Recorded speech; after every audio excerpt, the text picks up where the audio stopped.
Aleluia.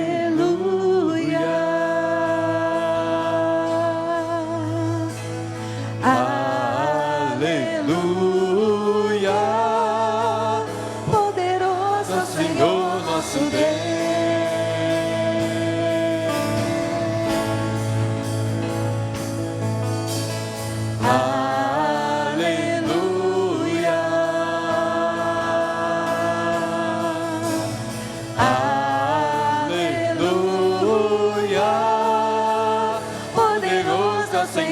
Nosso Deus.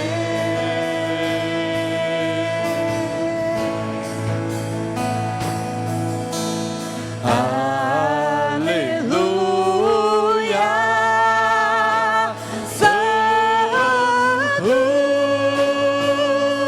Santo é o Senhor Deus poderoso, digno de louvor, digno de louvor. Tu és santo, santo é o Senhor Deus poderoso, digno de louvor, digno de louvor.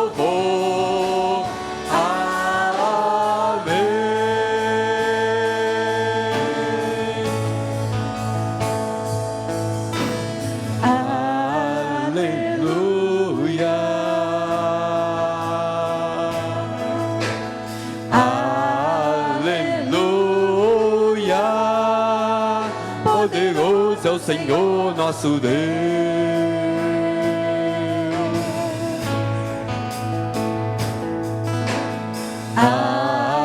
Aleluia.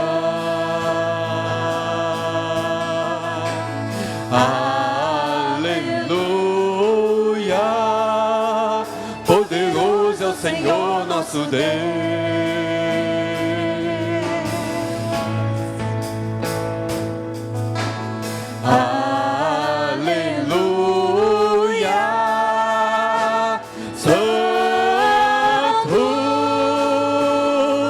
Santo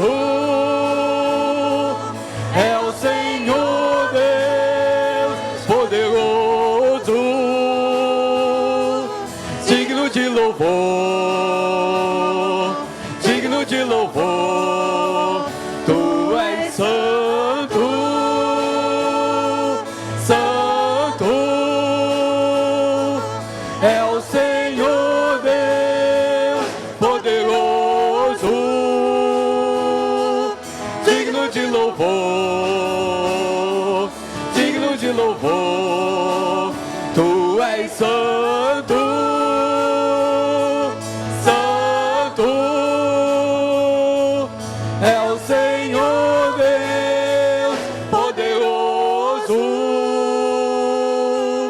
digno de louvor, digno de louvor. Tu és santo, santo é o Senhor Deus poderoso, digno de louvor, digno de louvor. Amém,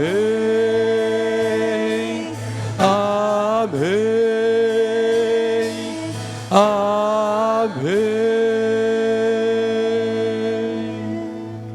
E os 4 seres viventes, tendo cada um deles, respectivamente, 6 asas, estão cheios de olhos ao redor e por dentro. Não têm descanso, nem de dia nem de noite, proclamando: Santo, Santo, Santo, Santo é o Senhor Deus, o Todo-Poderoso, aquele que era, que é e que há de vir. Podem se sentar. Esses 2 textos, queridos, que nós lemos, separados por 750 anos, mais ou menos, com autores completamente distintos, declaram-nos a glória de Deus, mostram-nos quem é Deus e convidam-nos a render a Ele glória em razão do que Ele fez e de quem Ele é. E é interessante, meus queridos irmãos e amigos, que o sentimento da existência de um Deus, ele é imanente ao ser humano, ele faz parte da vida do ser humano, e em todas as épocas, em todos os lugares, todas as gerações, sempre se voltaram para a busca de um Deus. A humanidade, ela sempre invocou um Deus, muito embora, em muitas oportunidades, se enganando quanto à origem desse Deus. Eu creio em Deus e creio no Deus bíblico, o Deus revelado nas Escrituras.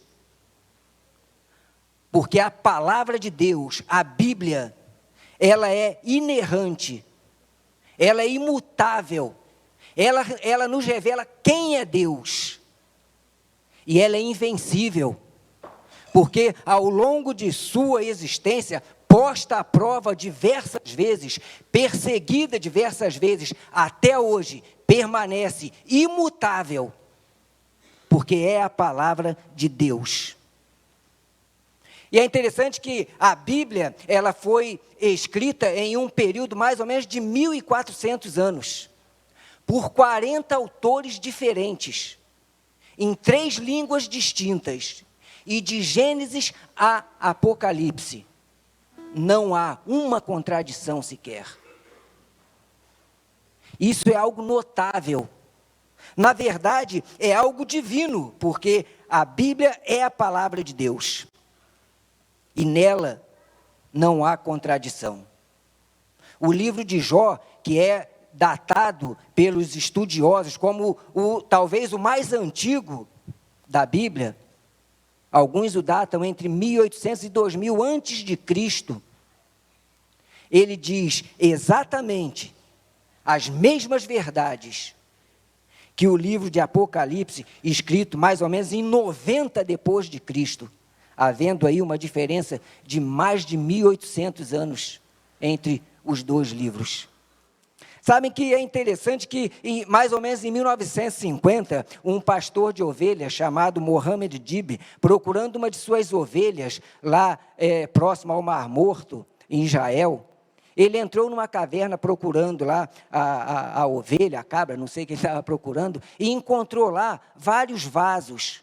E dentro desses vasos haviam muitas cópias, muitos rolos, e aquilo foi uma descoberta extraordinária. Porque aquele homem, sem querer, ele descobriu cópias com quase 2000 anos de existência da Bíblia, da palavra de Deus. Cópias que foram feitas lá no início do século I e até antes do século I, de praticamente todos os livros da Bíblia. E eles, então, dentre esses 950 pergaminhos, 11 papiros, essa descoberta está guardada, devidamente guardada, com poucas partes dela expostas no Museu do Egito, no Museu de Israel. E dentre esses livros, foi encontrado, por exemplo, o livro de Isaías praticamente inteiro, num rolo enorme de 7 metros de comprimento. E pegaram esses livros, essas cópias, e falaram, vamos confrontar, vamos compará-los com o que nós temos hoje, com a palavra de Deus hoje, com a Bíblia hoje, e ver quais são as diferenças que serão encontradas. E não foi encontrada uma diferença sequer.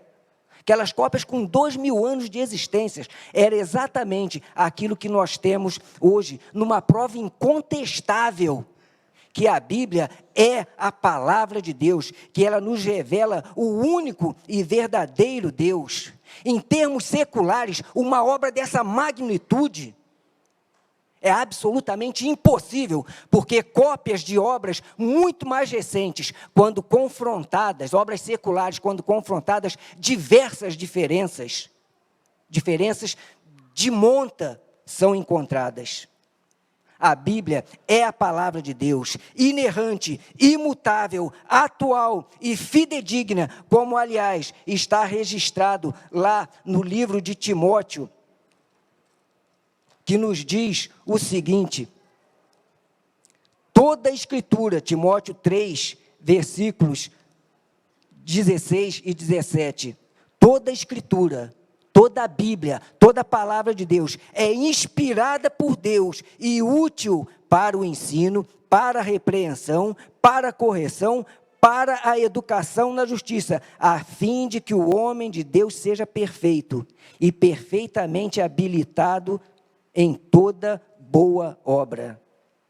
Também, 2 Pedro, nos diz o seguinte, no capítulo 1, versículo 20 e 21, sabendo primeiramente isto, que nenhuma profecia da Escritura, nenhuma profecia da Bíblia, da palavra de Deus, provém de particular interpretação, de particular redação, porque nunca, jamais, qualquer profecia foi dada por vontade de homem algum. Entretanto, homens santos falaram da parte de Deus, movidos pelo Espírito Santo.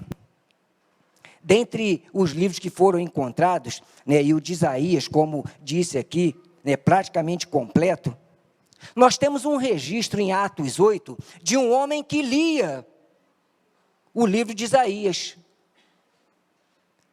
Esse homem era um oficial romano, um oficial egípcio, um oficial da Etiópia, aliás, da rainha Candace da Etiópia. E ele tinha saído da Etiópia e percorreu uma longa distância até Jerusalém para prestar um culto ao Deus a quem ele conhecia, da forma como ele conhecia. E no retorno para o seu país, ele estava lendo uma cópia do livro do profeta Isaías. E ele lia, mas não entendia.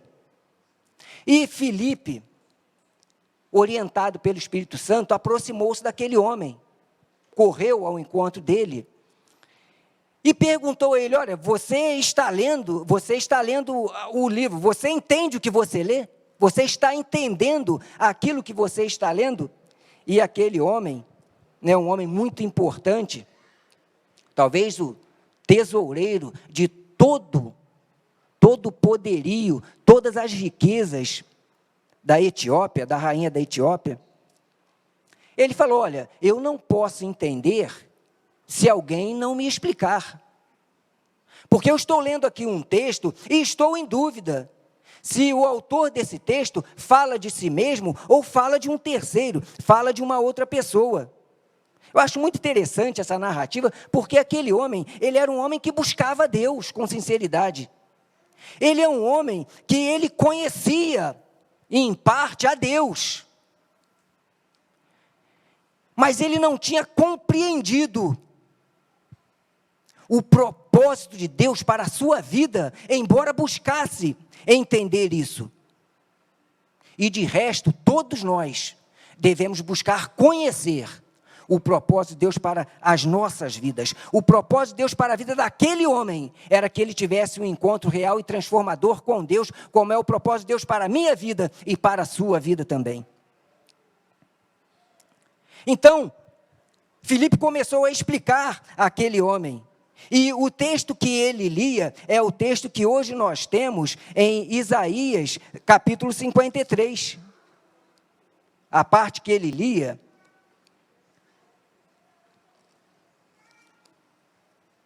era a seguinte: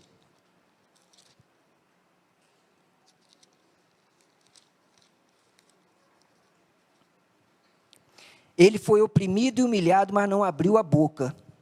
Como cordeiro foi levado ao matadouro, e como ovelha muda perante os seus tosqueadores. Ele não abriu a boca. Por juízo opressor foi arrebatado, e de sua linhagem, quem dela cogitou? Porquanto foi cortado da terra dos viventes, por causa da transgressão do meu povo, ele foi ferido, e lhe designaram a sepultura.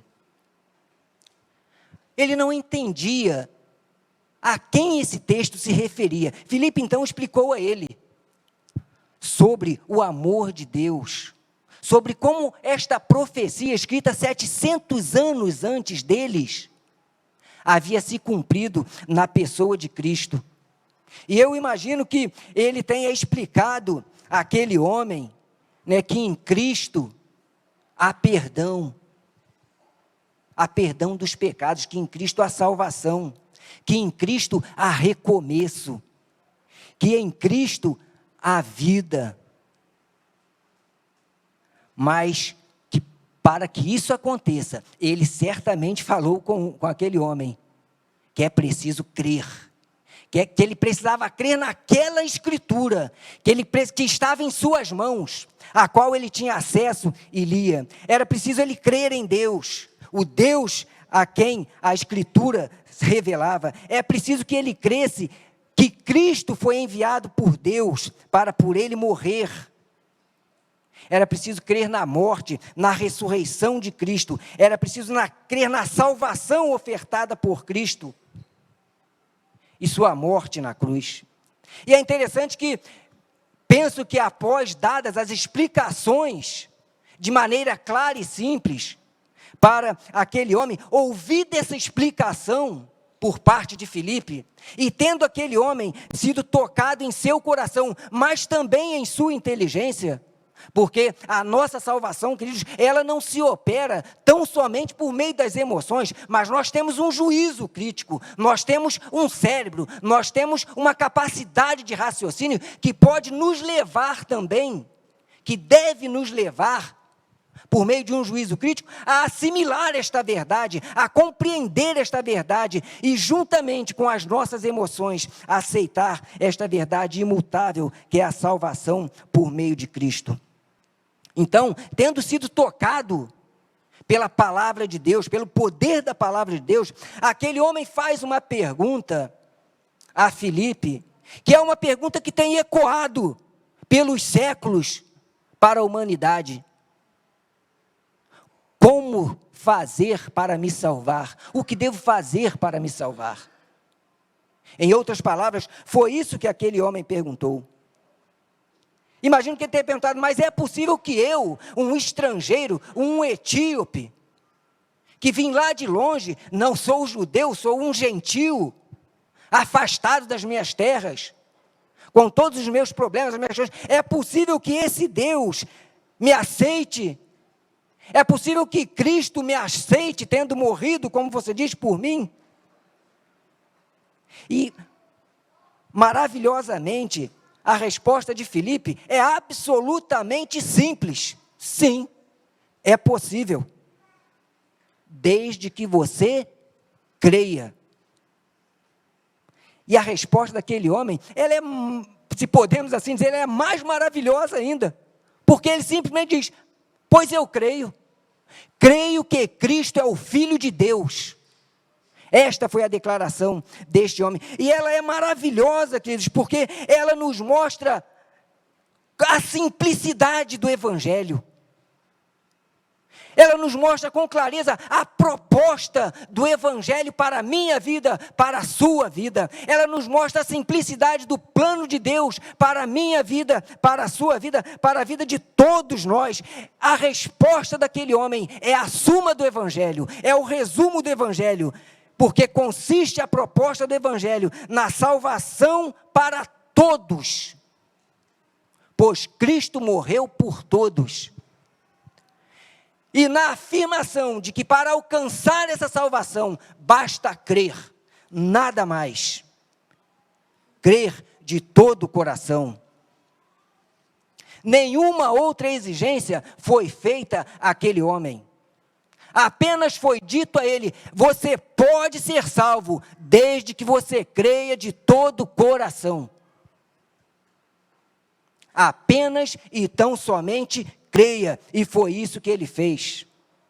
Ele declarou, eu creio que Cristo é o Filho de Deus, creio que Ele morreu por mim, creio que Ele verteu o seu sangue por mim, creio que Ele perdoa os meus pecados, creio na salvação em Cristo, e creio na vida eterna que Ele pode me proporcionar. E tendo crido, a palavra de Deus diz que Ele foi batizado. Quando nós cremos em Deus, e cremos que Cristo morreu por nós, e nos entregamos a Ele de todo coração e alma, nós recebemos o perdão de Deus, nós recebemos o amor de Deus, nós experimentamos a graça de Deus. Pouco importa quem somos, pouco importa quem tenhamos sido, Pouco importa o nosso passado, pouco importa a nossa formação secular, o que temos, o que não temos, porque Deus, por intermédio de Cristo, nos alcança a todos igualmente, desde que creiamos, e transforma as nossas vidas. E nós iniciamos com Cristo uma nova vida, cheia de paz, cheia de esperança, cheia de alegria, cheia de fé. Porque é como diz o apóstolo Paulo, em 2 Coríntios 5, 17, se alguém está em Cristo, nova criatura é. As coisas velhas, o passado ficou para trás, eis que tudo se fez novo. Portanto, queridos, eu creio em Deus. Creio nesse mesmo Deus que foi anunciado, por exemplo, ao carcereiro de Filipos. Um homem que queria se matar em razão de um fato que aconteceu, e o apóstolo Paulo falou para ele, olha, não te faças nenhum mal. E anunciou para ele essa simplicidade do evangelho. E aquele homem perguntou, então, o que eu devo fazer para me salvar, para ser salvo? Para ter a Cristo? A resposta foi a mesma dada lá atrás por Filipe. Crê no Senhor Jesus Cristo e serás salvo. Então, queridos, não há muito o que inventar. Essa é a simplicidade do evangelho. Você quer ter um encontro com Deus? Você quer entregar a sua vida a Cristo? Creia. É o convite dele. Nenhuma outra exigência é feita. Evidentemente que em crendo a mudança acontecerá e o passado ficará para trás e tudo se fará novo. Crendo em Cristo, Deus nos alcança e nos abençoa. Eu creio em Deus e creio em seu amor, creio em seu poder, creio em seu perdão transformador. Eu creio no recomeço de uma nova vida aos pés de Cristo. A pessoa pode ter sido a pior possível. Quando ela se encontra com Cristo, ela é transformada. E ela pode ser a melhor possível, mas ela precisa também encontrar-se com Cristo e ser transformado e passar a viver para Cristo e por Cristo. E eu creio, queridos, por experiência pessoal, porque de nada adiantaria eu afirmar que creio em Cristo, mas não ter tido com Ele uma experiência. Então eu creio por experiência pessoal de ter sido alcançado pelo amor de Deus. Creio por ver a ação de Deus na minha vida. Creio por ver a ação de Deus em pessoas da minha família. E creio por ver a ação bendita e gloriosa de Deus na pessoa de muitos irmãos, de muitas irmãs que aqui estão e outros tantos que por aqui passaram. Creio, por exemplo, no Deus que transformou Agostinho de Hipona, um dos grandes defensores da doutrina cristã, no século IV, V, que largou uma vida completamente depravada e se entregou a Cristo, a ponto de ser hoje conhecido e chamado e intitulado como um dos pais da igreja. Eu creio, por exemplo, nesse Deus que transformou a vida do apóstolo Paulo. Um homem que matava cristãos, um homem que invadia casas, arrancava de lá chefes de família, mulheres, crianças, levava todo mundo preso e lá mandava matar e consentia na morte desses homens. Mas ele foi alcançado pelo amor de Deus e creu. Porque ele podia ter sido rejeitado, ele podia ter rejeitado. Quando ele teve um encontro espetacular com Jesus, Jesus se anunciou a ele, ele podia ter dito para ele, eu não quero nem saber, eu vou continuar matando os cristãos, que é isso que eu quero fazer. Mas ele creu e se entregou a Cristo. Mas talvez você possa dizer, eu li há pouco tempo, há uns anos atrás, a biografia de um indiano chamado Sundar Singh. Uma coisa fantástica, irmão. A história de conversão daquele homem, que saiu do ódio aos cristãos em razão da família e da religião a que pertencia, a um dos grandes evangelistas que a Índia conheceu, em 1900 mais ou menos.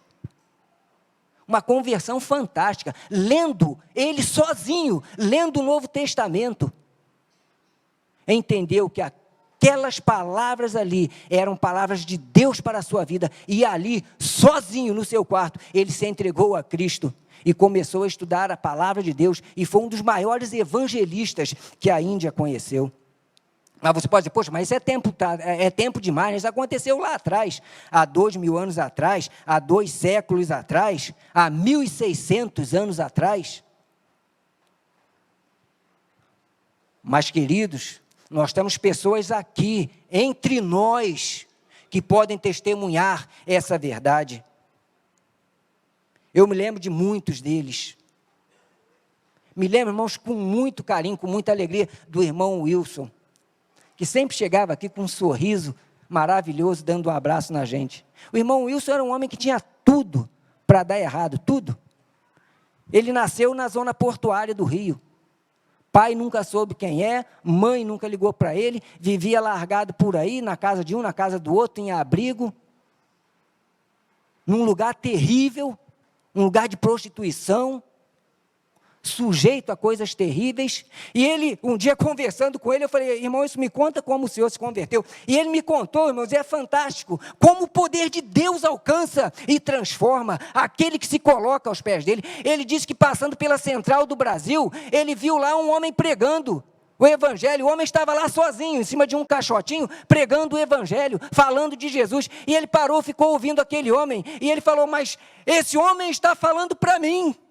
O que ele está falando é para mim, serve para mim. Eu quero conhecer esse Cristo. E o irmão Wilson largou aquela vida toda e se transformou num homem de Deus, um homem simples, um homem sem qualquer instrução, mas um homem que entrava aqui por essa porta, sentava aqui, cultuava a Deus com alegria, nos abraçava com alegria, porque ele foi alcançado por essa verdade imutável, que é Cristo, o nosso Senhor, o nosso Salvador. E esse Cristo, querido, pode alcançar a sua vida, o seu coração, e também dar a você uma nova vida, como deu ao irmão Wilson, como deu ao irmão Jaime, como deu à irmã Sebastiana. Irmã Rosane lembra bem da irmã Sebastiana, não é, irmã? Que vida maravilhosa, irmãos. Que coisa maravilhosa. Irmã Maria Caetano, irmã Edna, que nos deixou há pouco tempo. Paulinho, da 24 de maio. Não sei se o Paulinho está aqui. Paulinho está lá, ó. Está lá atrás. Quem conheceu o Paulinho, como eu conheci, como meus irmãos conhecemos, aqui morando na 24 de maio. Paulinho era um cara violento, um cara brigão, cara envolvido com um monte de coisa que não presta, não é mesmo, Paulinho? Paulinho, vem aqui, meu querido, vem aqui. Eu quero que todos os irmãos, todos os amigos conheçam esse homem, porque é um homem de Deus. É um homem que largou uma vida podre, irmãos. E um dia, quando estava pensando até em pôr fim à vida, esse homem teve um encontro com Deus. Não é, Paulinho? Valeu a pena? Meu amado, o meu testemunho agora mesmo eu cheguei até um pouquinho atrasado, que eu estava ali na 24 de maio, devido às barreiras. Eu fui buscar uma água, que estou acostumado a beber a nossa água da mina, e cheguei ali, evangelizei algumas pessoas, cheguei um pouco atrasado aqui. Mas eu conhecia Jesus, fui criado no espiritismo, conheci droga, conheci muita briga de navalha, briga de punhal, Hoje eu vou fazer 61 anos, mas conheci a vida totalmente ao contrário dessa realidade de hoje.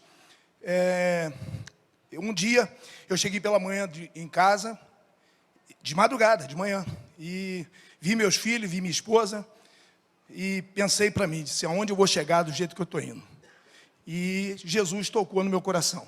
Ouvi um louvor, minha esposa botou um rádio alto, me lembro como se fosse hoje, é rápido, que eu sei que só me chamou para dar um testemunho, mas rapidinho. Mas eu sabia que eu ia ser chamado hoje aqui. Por incrível que pareça, eu sabia. Eu estava lá atrás, eu sabia, eu fui hoje, vim preparado, eu sabia que ia ser chamado. Costumo ser, quando chamado, eu costumo chorar aqui na frente, porque aqui é coisa, só pessoas especiais.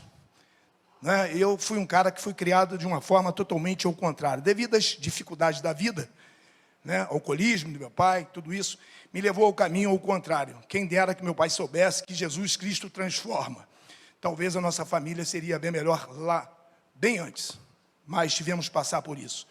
E eu saí pela manhã, peguei um rádio, liguei o rádio do meu carro, minha esposa ligou o rádio, não deixou dormir.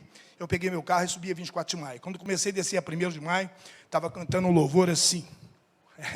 Não há Deus maior Não há Deus melhor, não há Deus tão grande como nosso Deus. Então, meus amados, eu quando ouvi essa mensagem, eu recebi, eu não sabia, porque eu não sabia falar com Deus, eu não tinha intimidade com Deus. E o Espírito Santo de Deus tocou e me libertou, eu senti a presença do Espírito Santo de Deus. Talvez eu tive uma experiência com Deus, e ali eu fui transformado, voltei para minha casa com muita alegria, avisei a minha esposa, e vim aceitar a Cristo, abri meu coração para Cristo Jesus, e fui transformado. Hoje eu sou um homem, formei meus filhos, eu tenho uma filha que é fisioterapeuta, tenho uma filha que é enfermeira obstetra, tenho um filho que é meu sócio, tem uma pequena empresa, né? Então tudo aconteceu para o bem, porque eu conhecia Jesus. E conhecer a Jesus é uma transformação nas nossas vidas. Então eu sou muito grato a esta igreja também, que é uma família que me receberam. Eu estava até dando testemunho lá em cima do pastor Edelto, da família Antunes, né? A família, todas as famílias, mas sou família que me apanhou e eu senti aqui coberto. Né? Então hoje eu sou muito grato a Deus. Pessoal, eu acabei de falar na 24 de maio, passamos por barreira, perdi meu pai, perdi meu irmão, não foi na barreira, foi devido a algumas coisas que aconteceram com ele, a vida que eles levavam, né? Mas eu falei de Jesus para ele, minha mãe aceitou a Jesus no CTI do Santa Teresa, né? Graças a Deus deu tempo. Diz a palavra de Deus, tudo há seu tempo, e foi o tempo de eu passar por isso para conhecer a verdade. E a verdade diz assim, conhecereis a verdade e a verdade vos libertarás. E glória a Deus por isso que hoje eu posso dizer, eu sou cristão, eu sou um servo do Senhor. Não sou perfeito, mas o Deus que eu creio é perfeito. Que Deus continue abençoando a todos. Amém. Amém? Deus te abençoe. Obrigado. Vejam, irmãos, que o Evangelho, ele não é simplesmente conversa. Há uma realidade.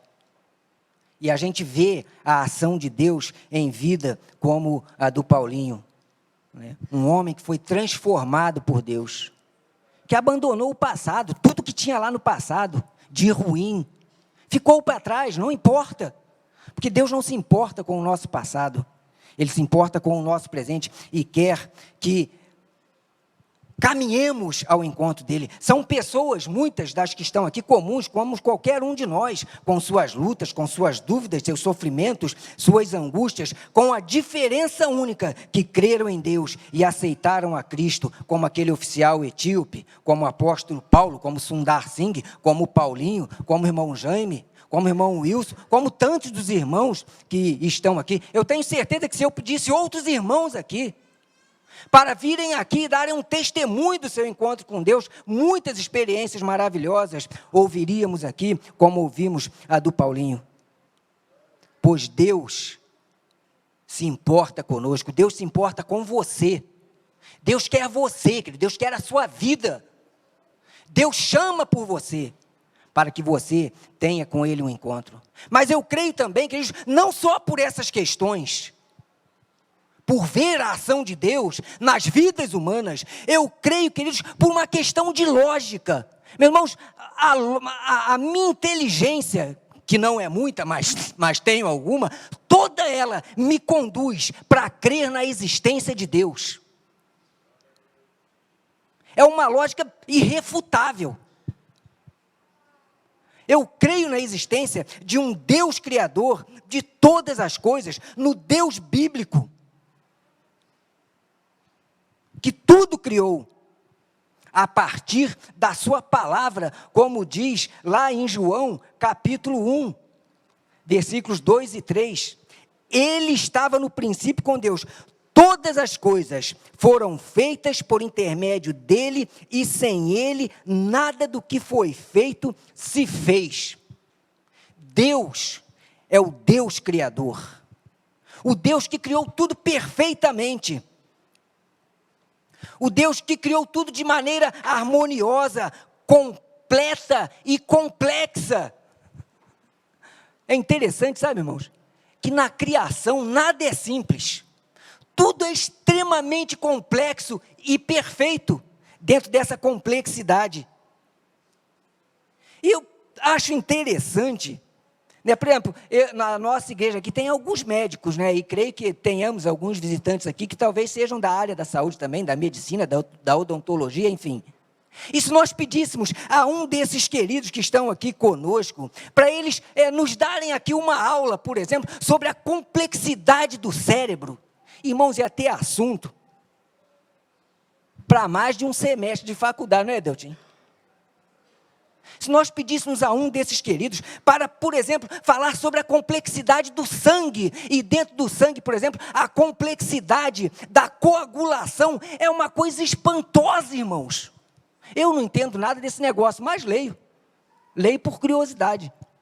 Outro dia eu estava lendo uma matéria muito interessante sobre as leis da termodinâmica e o princípio da entropia. E minha filha chegou, olhou, passou lá, pai, o que é esse troço que você está lendo aí? Eu falei, eu estou lendo uma matéria que eu achei interessante. Ela falou, mas você está lendo isso para quê? Eu falei, eu estou lendo para aprender. Ela falou, você vai ficar maluco com esse negócio aí. Eu falei, não, minha filha, eu estou lendo, sabe por quê? Porque isso aqui me remete a Gênesis 1. Eu estou lendo isso aqui para aprender da Bíblia. E fui lendo aquelas questões, e a gente vê, irmãos, a gente vai raciocinando, né, com um pouco conhecimento que tem, e vê como as leis da termodinâmica, como as leis da biologia, elas remetem todas inquebrantavelmente, cientificamente, para a existência de um Deus que criou tudo de forma perfeita, complexa, tudo funcionando.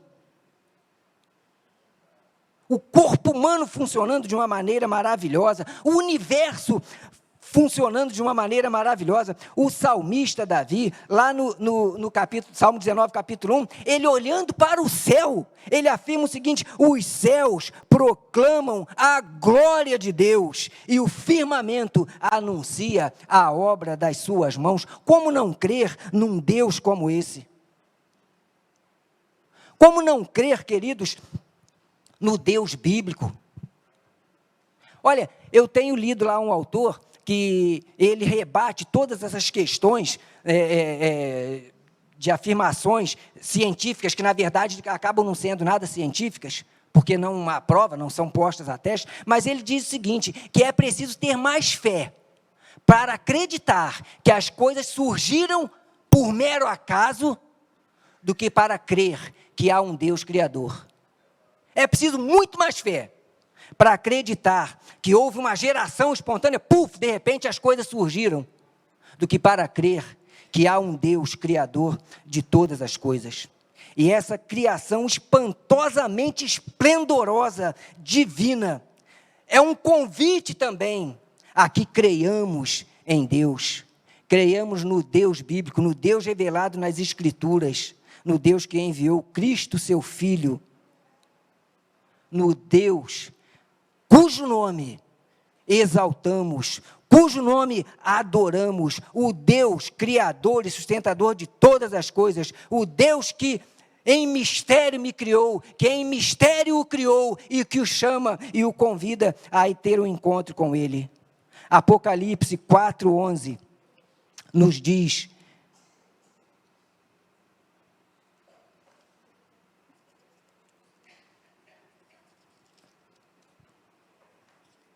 o seguinte: e os 4 seres viventes, como já li aqui, tendo cada um deles, respectivamente, 6 asas, estão cheios de olhos ao redor e por dentro, não tem descanso, nem de dia nem de noite, proclamando: Santo, Santo, Santo é o Senhor Deus Todo-Poderoso, aquele que era, que é e que há de vir. E no 11, Tu és digno, Senhor.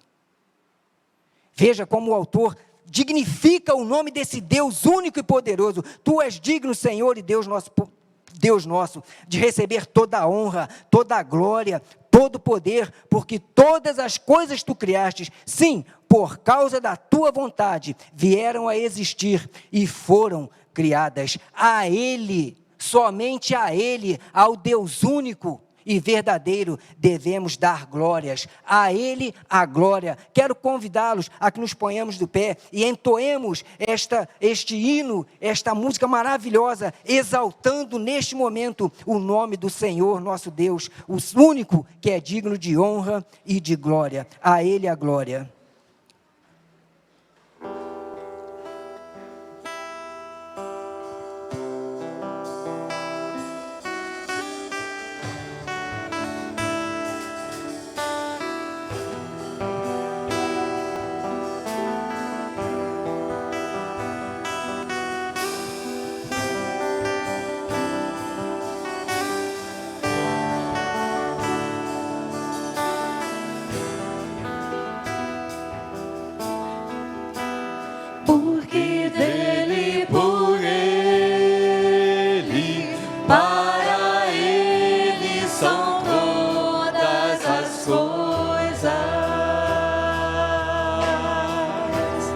porque dele, por ele, para ele são todas as coisas. Porque dele, por ele, para ele são todas as coisas. Porque dele, por ele, para ele são todas as coisas.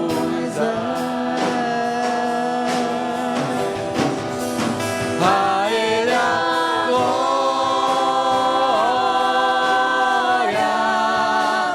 a ele a glória, a ele a glória, pra sempre, amém.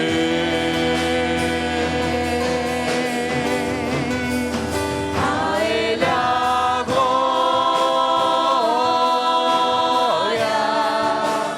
a ele a glória, a ele a glória, pra sempre, amém. Quão profundas riquezas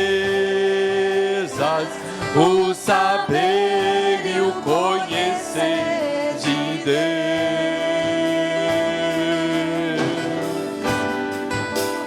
Quão insondáveis seus juízos e seus caminhos. Quão profundas riquezas o saber e o conhecer de Deus.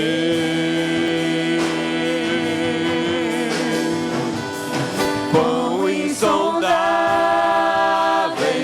seus juízos e seus caminhos.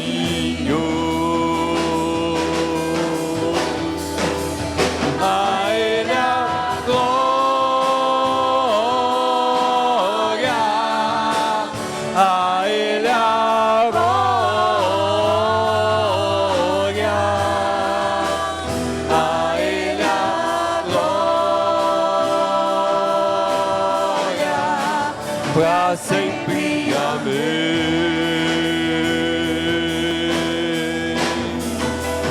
A ele a glória,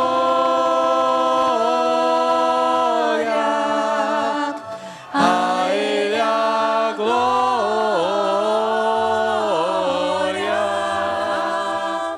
a ele a glória, pra sempre, amém.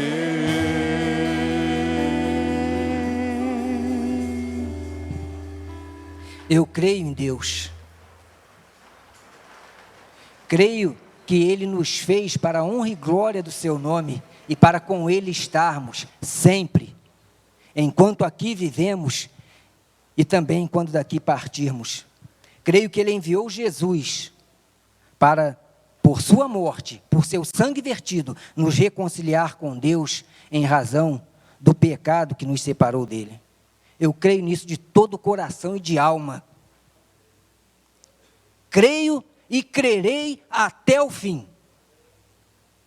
Creio que quando partir, por Deus serei recebido. E com Ele, com Cristo e com todos aqueles que também creram, estarei. E isso será maravilhoso. Essa verdade é tão maravilhosa, ela é tão profunda e forte, que o apóstolo Paulo chegou a afirmar em Filipenses 1:23 que ele desejava partir de imediato para estar com Cristo, porque isso era muito melhor do que estar aqui vivendo. Isso era algo incomparavelmente melhor, segundo as suas palavras. Da mesma forma que o apóstolo Paulo creu desta forma, que o oficial etíope creu desta forma, eu creio. Creio que a vida eterna após o fim terreno. é o que a Bíblia nos mostra claramente em João 3,16. João 3,16 nos diz o quê? Porque Deus amou o mundo de tal maneira que deu seu Filho unigênito para que todo aquele crer não pereça, mas tenha a vida eterna. Guarde esta frase, não pereça. Eu voltarei a ela. Mas essa frase é fundamental. Não pereça. Querido, o que você pensa a respeito disso? Você já parou para pensar nessa questão? Será que a vida se resume a esse curto espaço de tempo que nós temos aqui? Ou há algo para além da morte e eu devo pensar sobre isso? Uma coisa é certa, todos nós vamos morrer. Todos nós, sem exceção. Conquanto nem todos pereceremos. A criatura humana é uma criação por demais maravilhosa para que a sua vida se resuma à existência terrena, sendo destinada ao nada após a morte. Há algo para além da morte e precisamos pensar sobre isso, porque isso é definitivo, isto é importantíssimo para todos nós, porque nós fomos criados à imagem e semelhança do próprio Deus Criador, e para Ele, os que crermos, voltaremos. Eclesiastes 12:7 nos diz o seguinte: e o pó volte para a terra de onde veio, o espírito, porém, volte a Deus que o deu. As pessoas são constantemente chamadas a pensar sobre essa questão, sobre o fim que virá, sobre a morte que acontecerá, sobre o destino eterno, que poderá ser glorioso ou desastroso, porque há uma eternidade. E quando são confrontadas com essas questões, muitas pessoas simplesmente arrumam uma enormidade de desculpas. Eu estou atarefado demais para pensar nisso, eu tenho muito trabalho a fazer, eu tenho muito estudo a preparar, eu tenho projetos que não podem agora esperar, eu tenho obrigações a cumprir. Depois eu me ocuparei dessa questão. E muitas vezes, esse tipo de atitude, ele é voltado também para as nossas relações. Depois eu me ocuparei da minha família, depois eu me ocuparei dos meus filhos, depois eu me ocuparei da minha esposa, depois eu me ocuparei dos meus pais, porque somos especialistas em deixar coisas para depois. Mas essa questão, querido, do nosso destino final, do nosso destino eterno, ele é por demais importante para deixarmos para depois, porque nem sempre o depois chega. A morte vem antes, e a pessoa parte na incerteza do seu destino final. Eu quero ler aqui para os irmãos um texto que eu acho fabuloso, irmãos, de Blaise Pascal, um matemático que viveu no século 17 ou 16, não me lembro bem. E Blaise Pascal foi um cristão, e ele fez defesas maravilhosas do cristianismo. E falando sobre o homem que assim age, que deixa para depois, vejam a maravilha que ele escreve, que nos deixa aqui. O homem sem Cristo, né, pensa e age e diz assim: assim como não sei de onde venho, também ignoro para onde vou. Só sei que saindo deste mundo, cairei para sempre no nada. Ou quem sabe nas mãos de um Deus irritado, sem saber a qual dessas condições devo ser eternamente dado em partilha. Eis meu estado, cheio de fraqueza, cheio de incerteza. De tudo isso concluo que devo passar todos os dias da existência sem pensar, nem investigar o que deverá me acontecer. Talvez pudesse encontrar algum esclarecimento em minhas dúvidas, mas não desejo ter esse trabalho, ou dar um só passo a fim de procurá-lo. E depois, tratando com desprezo os que se fatigam neste trabalho, quero ir sem previdência ou receio, tentar este grande acontecimento, deixando-me levar molemente à morte, na incerteza da eternidade da minha futura condição. Assim morre o homem sem Deus, mergulhado na incerteza da sua eternidade. Talvez hoje, querido, seja o dia que Deus separou para você avaliar esta questão sobre a certeza ou a incerteza da sua eternidade. A verdade é que nós temos muitas prioridades na vida. Cada um aí tem as suas prioridades. Mas a prioridade número 1 na vida de toda criatura humana é ter um encontro com Deus, porque disso depende a sua eternidade. Essa é a maior prioridade para a criatura humana. Porque quando temos um encontro com Deus, Deus nos abençoa aqui e agora, e nos abençoa por toda a eternidade. E acertando a nossa vida com Deus, tudo o mais é acertado, porque Deus nos abençoa, Deus nos dá paz, Deus nos dá segurança, Deus nos dá esperança, Deus renova as nossas forças, Deus nos dá a alegria, Deus abençoa nosso lar, nossa família, Deus abençoa nossos filhos, Deus abençoa a cada um de nós. Lá em Isaías 41:13, está registrado: eu, o Senhor, te digo, eu te tomarei pela tua mão, e ajudarei, e te ajudarei, e caminharei contigo. Deus se importa conosco, Deus se importa com você, querido, quer abençoar a sua vida, porque Ele nos ama, mesmo nada merecendo. Ele quer para nós o melhor, e o melhor de Deus para nós é Cristo o Senhor, como está lá registrado em Romanos, capítulo 5, versículo 8, mas Deus prova o seu próprio amor para conosco, pelo fato de ter nos dado Cristo, e este morrido por nós, sendo nós ainda pecadores. Deus nos enviou Cristo, o Cordeiro Imaculado, aquele que sem pecado algum, verteu o seu sangue por nós, em sacrifício único, santo e perfeito e definitivo, de forma que basta crer. E qualquer um pode crer. O Evangelho é para todos. O Evangelho não é privilégio de uma minoria. O Evangelho não é para um grupo seleto, tampouco para um povo único, ou para uma igreja específica. Não é para uma religião específica. Também não é apenas para aqueles que praticam boas obras. O Evangelho é para todos. É o que está dito em 2 Pedro 3:9, porque Deus não quer que nenhum se perca. E só há um caminho para não se perder, e esse caminho é Cristo. Querido, não se engane. Essa história de que todos os caminhos levam a Deus é falsa, mentirosa, inverídica. Porque só há um caminho que leva a Deus, e esse caminho é Cristo o Senhor. Conforme Ele mesmo declarou: eu sou o caminho, a verdade e a vida. Ninguém vem ao Pai senão por mim, em João 14:6.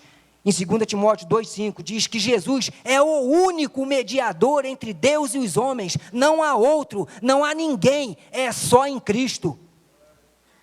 Porque só Ele é Deus, só Ele veio, só Ele sofreu, só Ele morreu, só Ele derramou o seu sangue, e só Ele, apenas Ele, ressuscitou por amor a todos nós, como prova do amor de Deus por nós. Por isso o Evangelho de Cristo é um convite a todos nós.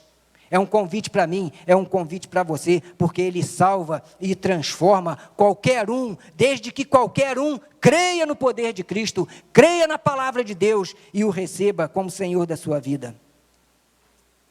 Deus nos ama e enviou o seu Filho, que igualmente nos amou e por nós se entregou. Manifestou esse amor, vertendo o seu sangue na cruz, e fez isso por amor, unicamente por amor, para que não nos perdêssemos.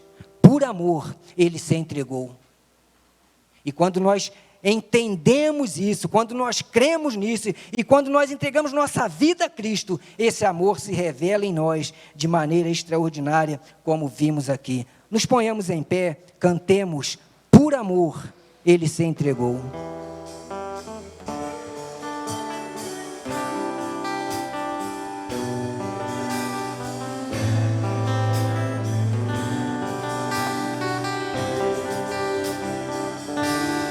Mais que as forças, poder e reis, que a natureza e tudo que se fez, bem mais que tudo criado por tuas mãos. Deus, tu és o início, meio e fim, bem mais que os mares, bem mais que o sol E as maravilhas que o mundo conheceu, e as riquezas, tesouros dessa terra, incomparável és pra mim. Por amor, sua vida entregou, meu Senhor. Humilhado foi como a flor machucada no jardim, morreu por mim, pensou em mim, me amou.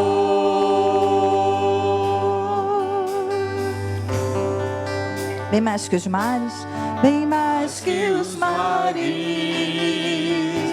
Bem mais que o sol e as maravilhas que o mundo conheceu, e as riquezas, tesouros dessa terra, incomparável és pra mim. por amor. Por amor, sua vida entregou, meu Senhor. Humilhado foi como a flor machucada no jardim, morreu por mim, pensou em mim, me amou, amor, sua vida entregou, meu Senhor. Humilhado foi como a flor machucada no jardim, morreu por mim, pensou em mim, me amou, como a flor machucada no jardim, morreu por mim, pensou em mim, me amou.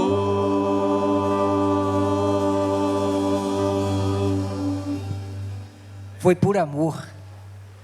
Esse amor maravilhoso que Jesus demonstrou por nós, que Deus demonstrou por nós. E eu creio na salvação em Cristo.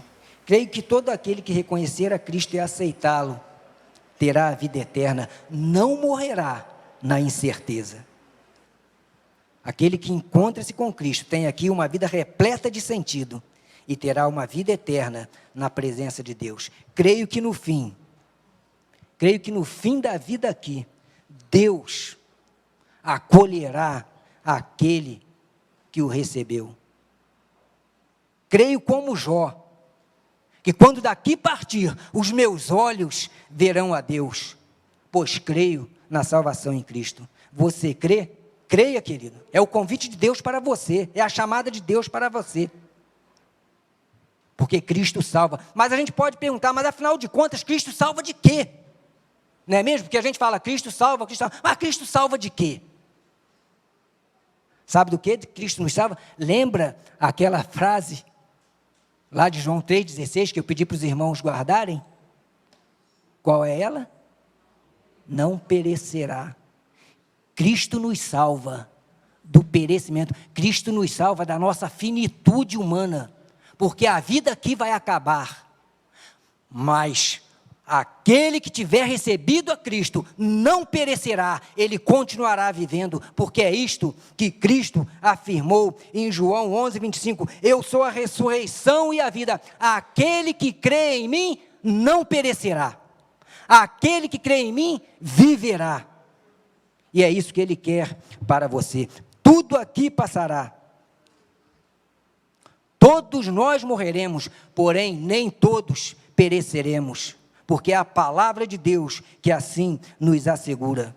Se enquanto vivermos aqui, tivermos um encontro com Cristo, entregarmos nossa vida a Cristo, recebendo como Senhor de nossas vidas, nós não pereceremos, permaneceremos em Cristo, permaneceremos com Cristo. Mas se não crermos, se rejeitarmos, já estamos condenados. E rejeitar o convite de Cristo é antecipar em vida os sofrimentos que estão reservados para aqueles que partirem para uma eternidade sem Deus. Por isso a importância desta decisão. O Senhor convida a cada um de nós. O Senhor convida você, meu irmão, minha irmã, jovem, adolescente, senhor, senhora, você que tem problemas, você que tem vícios, você que tem uma vida toda embaralhada, Jesus convida a todos. Mas é importante que você saiba que Jesus convida a você. Porque quando nós falamos todos, a coisa se dispersa. Você, querido, é alvo do amor de Deus, do convite de Deus para a sua vida. É você, não é quem está do seu lado. Olhe para você e avalie a sua condição, porque ninguém vai dar conta da sua vida, só você. Portanto, a decisão é sua. A decisão de perecer ou não é única e exclusivamente responsabilidade sua, porque o convite de Deus é para você. E cabe a cada um de nós avaliar este convite e aceitá-lo ou não, na certeza de que aceitando-o, Deus nos abençoará. Apocalipse 3:20 nos diz o quê? Eis que eu estou à porta e bato. Se alguém ouvir e abrir a porta, eu entrarei, e com ele cearei, e ele comigo. E haverá alegria, haverá bênção, haverá paz, haverá transformação, haverá recomeço, porque em Cristo sempre há recomeço, como houve para aquele oficial etíope, que creu, como houve para o apóstolo Paulo, como houve para o Paulinho, como houve para tantos irmãos que por aqui passaram e os muitos que aqui conosco estão. Eu estou à porta e bato. Jesus está batendo, querido, a porta do seu coração. Jesus está falando ao seu coração. Ele está falando, permita-me entrar no seu coração. Abra o seu coração, abra a sua vida. Creia em mim e me convide, porque se você me convidar, eu vou entrar. Eu não vou arrombar a porta, nem vou entrar à força. Mas se você me convidar, se você crer, eu entrarei e farei morada na sua vida, e a transformarei e derramarei bênçãos sobre a sua vida. Cabe a você abrir a porta, cabe a você, ouvindo o convite, tomar esta decisão, que é a mais importante que você pode tomar. Cabe a você se render a Ele ou não. E é se render a Cristo, não é se querer render à religião, à igreja X ou Y, é uma questão sua com Deus, sua com Cristo, é se entregar a Cristo. Esse é o convite dele para você. E o que você fará diante deste convite? Nós estamos caminhando para encerrar. E eu quero chamar aqui o Edeltinho, nós estamos aqui com um grande grupo, né, reunido, que é do PG do Edeltinho, está fazendo 5 anos de estudo da Bíblia, muitas vidas foram alcançadas por meio desse estudo do Edeltinho, que ele promove com muitos irmãos muito queridos.